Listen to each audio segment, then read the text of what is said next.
Shalom, y'all. It's your girl Jetty, Empress Jetty, the Rabble Rouser. I want to talk about the delicate relationship between indigenous peoples and the United States, okay? Think of it like this. The land, Turtle Island, is your house, indigenous peoples, copper-colored peoples. It's your house.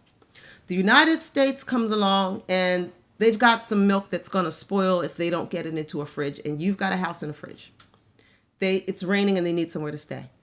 You let them come into your house. You tell them you can come into my house and you can stay if you'll give me some of your milk.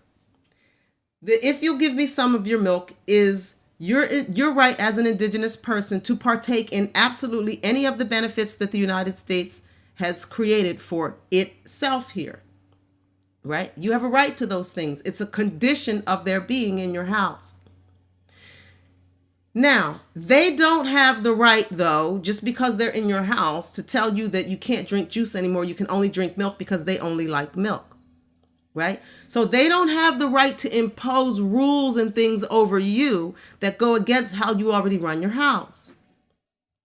But you should understand that you also don't have the right, just because they're in your house, to torture them and abuse them, right? So the relationship is based on goodwill, right?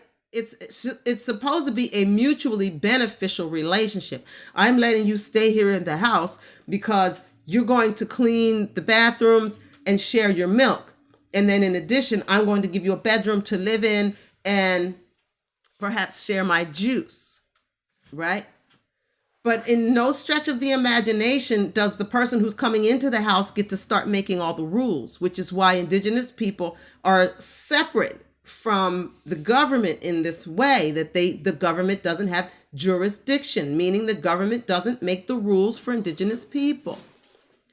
But a lawless person doesn't have the right to be lawless even in their own house.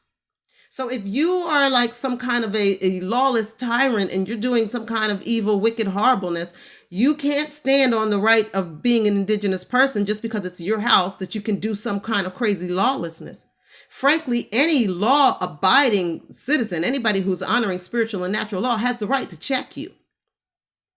So if you're a murderer, you're out here murdering little kids for fun, and you're talking about you're indigenous and the United States doesn't have any rights over you, anyone who's operating in the spirit of true lawfulness has the right to check you, even in your house. So I hope that helps some of you. I don't know.